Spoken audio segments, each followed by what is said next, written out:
నమస్తే. ప్రస్తుతం మనతో పాటు సీనియర్ జర్నలిస్ట్ భరద్వాజ్ ఉన్నారు. ఆయనతో మాట్లాడదాం. నమస్తే సార్. నమస్తే. సార్, ఎస్ఎల్బిసి టన్నెల్లో 8 మంది చిక్కుకున్నారు అని చెప్పేసి ఆల్రెడీ మాట్లాడుకున్నాం. కానీ ఇందులో ఆల్రెడీ జయప్రకాష్ నారాయణ వచ్చి అందులో చనిపోయారు వాళ్ళు బయట తీయడమే అని చెప్పేసి ఒక వీడియో కూడా బయటకు వచ్చింది ఏఎన్ఐతో మాట్లాడుతూ. కానీ ఇప్పుడు హరీష్ రావు వెళ్ళి ఆయన నేతలు బీఆర్ఎస్ నేతలు కూడా వెళ్ళారు, అక్కడ అడ్డుకున్నారు, టన్నెల్ దగ్గరికి వెళ్ళనివ్వట్లేదు అని చెప్పేసి అంటున్నారు. అసలు ఏం జరుగుతుందంటారు సార్? శిథిలాల తొలగింపు ప్రక్రియ నడుస్తోంది. అక్కడ ఆ తొలగింపు ప్రక్రియని పర్యవేక్షించడం కోసం ఒకటి, అక్కడ కండిషన్ ఏమిటో తెలుసుకోవడం కోసం వెళ్ళారు. వెళ్ళినప్పుడు వీళ్ళని అసలు ఎంటర్ కాకుండా ఆపేశారు, చెక్ పోస్ట్ దగ్గరే ఆపేశారు. ఆపేయటం వెనకాలంటే ఎందుకు ఆపేయాలి ప్రతిపక్షాన్ని అనేది ప్రశ్న. ఇప్పుడు వాళ్ళని అలో చేస్తే జరిగే నష్టమే ఉంది. అక్కడ చూస్తారు పరిస్థితి, చూసి వాళ్ళ అభిప్రాయాలు ఏవో మాట్లాడి వెళ్ళిపోతారు. ఇది ప్రజాస్వామ్యం అని చెప్తున్నాం కదా మనం. ప్రజాస్వామ్యం అమల్లో ఉందా లేదా అనేది వేరే గొడవ. ప్రజాస్వామ్యం అని చెప్తున్నప్పుడు వాళ్ళని అలో చేయటం అనేది పద్ధతి. అలో చేస్తే అక్కడ ఉన్నారా లేదా అనేది వేరే గొడవ. 8 మంది ఉన్నారు అని ఒక చర్చ జరుగుతోంది. ఈ పాటికి ఇంతసేపు ఉండగలరా అనేది గొడవ. అంటే శ్రీశైలం ఎడం కాలువకు సంబంధించిన టర్నల్ ఇది. దీనిలో జరిగింది ప్రమాదం జరిగింది. చాలా కొంతమంది తప్పుకోగలిగారు, కొంతమంది ఇరుక్కున్నారు. ఆ శిథిలాలు మీద పడిపోయినాయి. వాళ్ళ పరిస్థితి డెఫినెట్ గా వాళ్ళు ఉండే అవకాశం అయితే లేదు. ఊపిరి ఆడక మాత్రమే కాదు, ఇంతసేపు ఆ సఫికేషన్ లో ఉండటం అనేది కుదిరే పని కాదు. అందుకని శిథిలాలు తొలగింపు తర్వాత వాళ్ళు సజీవంగా బయటకు వస్తారు అనేటువంటి నమ్మకం అయితే ఎవరిలోనూ లేదు. వాళ్ళ శవాలు బయటకు తీస్తారు అనే మాత్రమే అభిప్రాయం ఉంది చాలా మందిలో. అదే మాట్లాడుతున్నారు. ఒకవేళ అది నిజం కాక వాళ్ళు సజీవంగా బయటకు వస్తే అది అదృష్టమే. ఇటువంటి కండిషన్ లో మీరు చేస్తున్న సహాయక కార్యక్రమాలు, జరిగినటువంటి నష్టం సహజంగా జరిగి ఉంటే ఎందుకు జరిగింది అనే దానికి సంబంధించి మీరు ఒక నెరేటివ్ ప్రపంచానికి ఇచ్చారు. ఆ నెరేటివ్ విషయంలో మీరు కాన్ఫిడెంట్ గా ఉంటే ఎవరు వచ్చి చూస్తే ఏముంది, ఎవరినైనా అలో చేయొచ్చు. వాళ్ళు ఈ దేశ పౌరులే కదా. హరీష్ రావు వాళ్ళు వెళ్ళి పరిశీలించాల్సినటువంటి బాధ్యత ఉంది కదా వాళ్ళకి. ప్రతిపక్షంగా జరిగినటువంటి నష్టం పైగా ఆయన నీటిపారుదల శాఖ మంత్రిగా చేశాడు. అందుకని ఆ బాధ్యతతో ఆయన వెళ్ళాడు. ఎందుకు ఎలో చేయలేదు అనేది ప్రశ్న. అంటే చూసి వాళ్ళు బయటకు వచ్చి విమర్శిస్తారనా? విమర్శను ఆహ్వానించడమే కదా ప్రజాస్వామ్యం. వాళ్ళు విమర్శిస్తారు, ఆ విమర్శల్లో తప్పు ఉంటే మీరు కరెక్ట్ చేయండి. ఒక చర్చ జరగాలి కదా. ఈ చర్చ జరగడం ద్వారా ప్రపంచానికి అక్కడ ఏం జరుగుతుందో అర్థమవుతుంది. మీరు అరెస్ట్ చేయటం వలన, వాళ్ళని ఆపేయటం వలన వాళ్ళు ధర్నా మొదలు పెట్టారు. ఇప్పుడు అక్కడ ఆ ధర్నా మొదలు పెట్టాల్సినటువంటి పరిస్థితి ఉండేది కాదు కదా. మీరు అలో చేసుంటే అక్కడ చూసి బయటకు వచ్చి మీడియాతో మాట్లాడి వెళ్ళిపోయేవాడు. ఇప్పుడు రకరకాల విషయాలు మాట్లాడుతున్నాడు ఆయన హరీష్ రావు. ప్రభుత్వాన్ని టార్గెట్ చేస్తూ నీటిపారుదల ప్రాజెక్టులకు సంబంధించి ఎక్కడా కూడా ఈ ప్రభుత్వం సిన్సియర్ గా పనిచేయటం లేదు, ప్రతిదాన్ని ప్రాబ్లం చేస్తోంది, కాంప్లికేటెడ్ చేస్తోంది, కాబట్టి చిత్తశుద్ధి లేకుండా ప్రవర్తిస్తోంది రేవంత్ రెడ్డి ప్రభుత్వం అని మాట్లాడుతున్నాడు ఆయన. అలాగే ఒక్కొక్క ప్రాజెక్ట్ ని నిర్వీర్యం చేస్తున్నారు అని చెప్తున్నాడు. ఇన్ని విమర్శలు ఆయన అప్పుడు మాట్లాడి ఉండేవాడు కాదు ఎలా చేసుంటే. ఆ ఇన్సిడెంట్, ఆ సంఘటన వరకు పరిమితమై జరుగుతున్నటువంటి సహాయ కార్యక్రమాలని మేము చూసాము, కష్టపడుతున్నారు, కానీ ఇంకా ఇలా కష్టపడితే బాగుంటుంది, ప్రభుత్వం వాళ్ళకి ఇంకా సపోర్ట్ ఇవ్వాలి, ఇలాంటివి మాట్లాడేవాడు. అయిపోయేది అక్కడితో. అయ్యా మేము చేయగలిగింది చేస్తున్నాము అంటే సరిపోతుంది. కానీ ఇప్పుడు ప్రజాస్వామ్యం కండిషన్ ఏమైందంటే, ఎవరైనా అసెంబ్లీలో మీరు ఈ పని ఎందుకు చేయలేదు అని కనుక అడిగితే ఆ పని చేయలేకపోవడానికి కారణాలు చెప్పడం మానేసి మీ హయాంలో మీరు చేసింది ఏమిటి అని మాట్లాడుతున్నారు.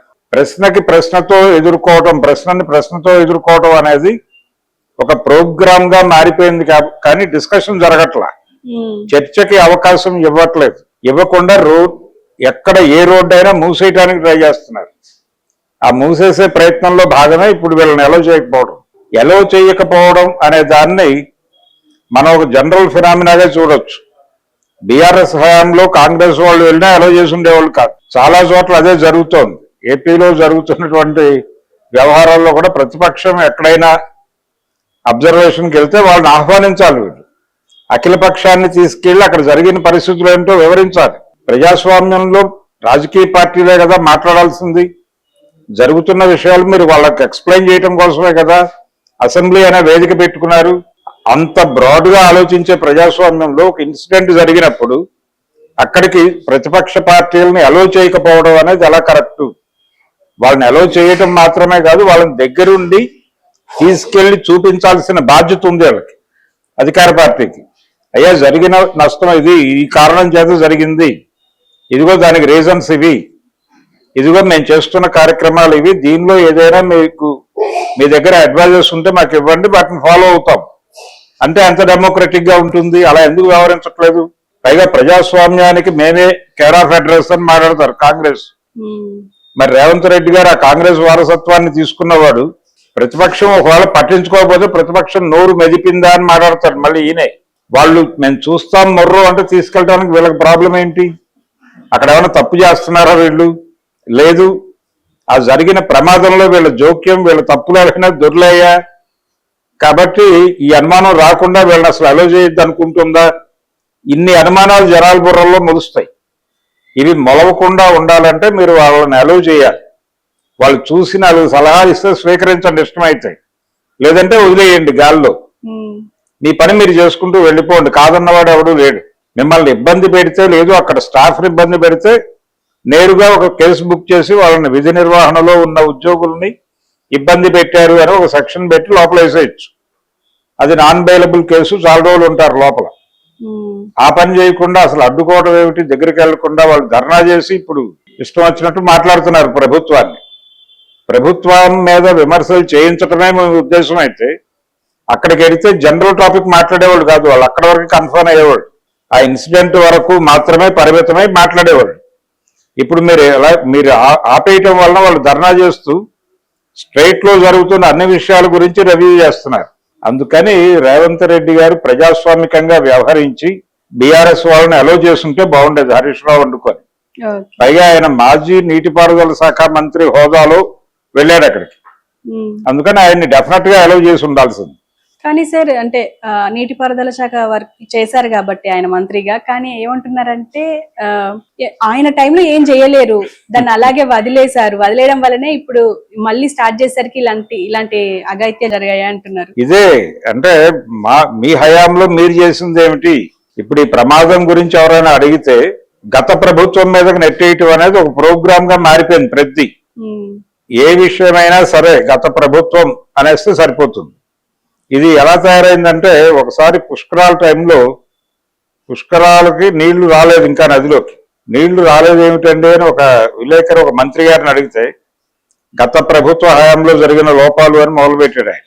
అంటే గత ప్రభుత్వం ఏమైనా నీళ్లన్నీ తోడుకెళ్ళి వాళ్ళ పార్టీ ఆఫీసులో పెట్టుకుందా అని అడిగాడు యువతల నుంచి రిపోర్టర్. అడిగితే ఆయన సమాధానం చెప్పకుండా కోపగించుకుని వెళ్ళిపోయాడు. అలా తయారైంది రాజకీయ వ్యవస్థ. అందుకని ఇప్పుడు చేయాల్సింది అవతల వాళ్ళ మీద నెపం వేయటం కాదు. ఇన్సిడెంట్ జరిగింది మీ ప్రభుత్వ హయాంలో కాబట్టి ఎందుకు జరిగింది అని ప్రపంచానికి చెప్పండి.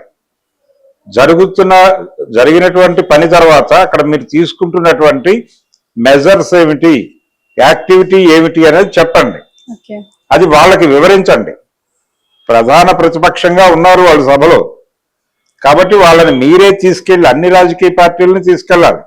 అఖిల పక్షాలను ఎందుకు తీసుకెళ్తుంది ప్రభుత్వం? అక్కడ వీళ్ళు చేస్తున్న పని, జరిగిన నష్టం వాళ్ళకి అర్థం కావడానికి. వాళ్ళు అర్థం చేసుకుంటే సలహాలు ఇస్తారు, ప్రజల్లోకి వెళ్ళి మాట్లాడతారు.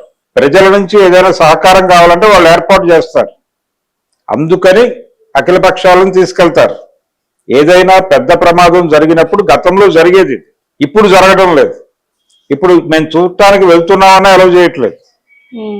ఇప్పుడు జలయజ్ఞం జరుగుతున్న టైంలో వైఎస్ రాజశేఖర రెడ్డి గారు ప్రతిపక్షం అంతా కలిసి ఒక టీమ్ గా వస్తే నేనే వెహికల్ అరేంజ్ చేసి ప్రతి ప్రాజెక్టు దగ్గరికి తీసుకెళ్లి జరుగుతున్న పనులు చూపిస్తాను.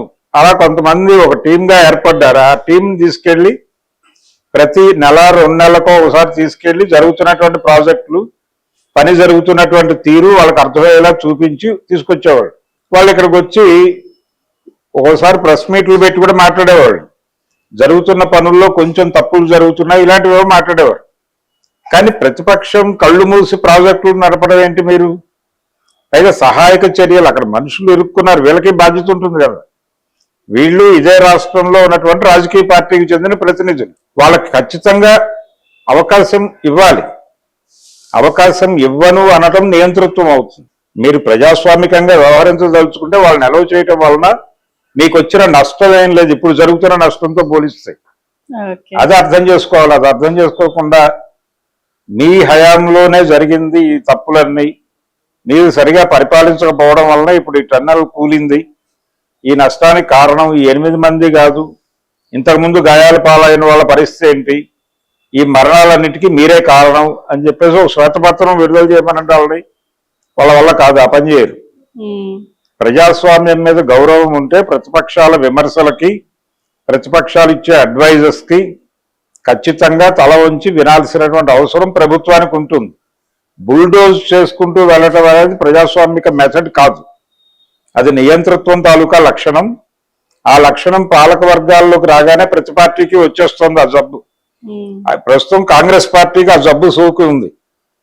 ఇదే కాంగ్రెస్ పార్టీ మళ్ళీ కేంద్ర ప్రభుత్వంతో మాట్లాడేటప్పుడు మీరు చేసే బలానా యాక్టివిటీకి మమ్మల్ని తీసుకెళ్లేదు, చూపించలేదని మాట్లాడతారు.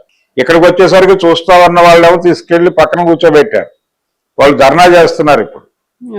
అందుకని వ్యవహార శైలి బాలేదు, ప్రజాస్వామికంగా లేదు. ప్రజాస్వామ్యంలో ఇలాంటివి జరగడం తప్పు.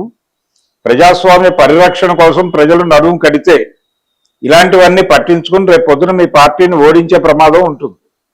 అందుకని మీరు ఏదో చేస్తున్నావని అవతల పార్టీకి బలం పెంచే ప్రయత్నం చేస్తున్నారు, అది మానేయాలి.